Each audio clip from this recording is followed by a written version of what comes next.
আমরা যেটা মনে করি যে ভারত আমাদের এক বন্ধু কিন্তু প্রভু নয়। বেগম জিয়া এবং তারেক জিয়া তারা দুজনে এই মুহূর্তে লন্ডনে অবস্থান করছেন, কবে নাগাদ তাদের ফিরে আসার সম্ভাবনা আছে? ডাক্তারদের সঙ্গে কথা যেটা বুঝেছি আর কি, যে সেটা হচ্ছে যে ওনার চিকিৎসা প্রায় শেষের দিকে, এখন বোধহয় মনিটরিং চলছে, সে শেষ হলে হয়তো দেশনেত্রী বেগম খালেদা জিয়া দেশে ফিরে আসবেন।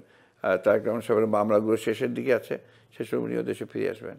ভারতের সাথে শেখ হাসিনা ইস্যুতে, বিশেষ করে তাকে ফিরিয়ে নিয়ে আসার ইস্যুতে বাংলাদেশের সাথে একরকম টানাপোড়েন দেখা যাচ্ছে। এই ইস্যুকে কেন্দ্র করে ভারতের সাথে বিএনপির কূটনৈতিক সম্পর্ক সামনের দিকে কিভাবে এগোবে? বিএনপির কূটনৈতিক সম্পর্ক ভারতের সঙ্গে তো বরাবরই আপনার যেমন ছিল ঠিক তেমনই থাকবে। অর্থাৎ আমরা যেটা মনে করি যে ভারত আমাদের এক বন্ধু কিন্তু প্রভু নয়। আমরা মনে করি যে ভারত আমাদের মুক্তিযুদ্ধের সময় আমাদের সহযোগিতা করেছে, তার মানে এই নয় যে আমাদের সব ব্যাপারে সে হস্তক্ষেপ করবে, এবং সেটাকে আমরা প্রবলভাবে আপত্তি জানিয়েছি, আমরা বাধা দেই, আমরা সেটাকে কখনোই মেনে নিতে পারি না।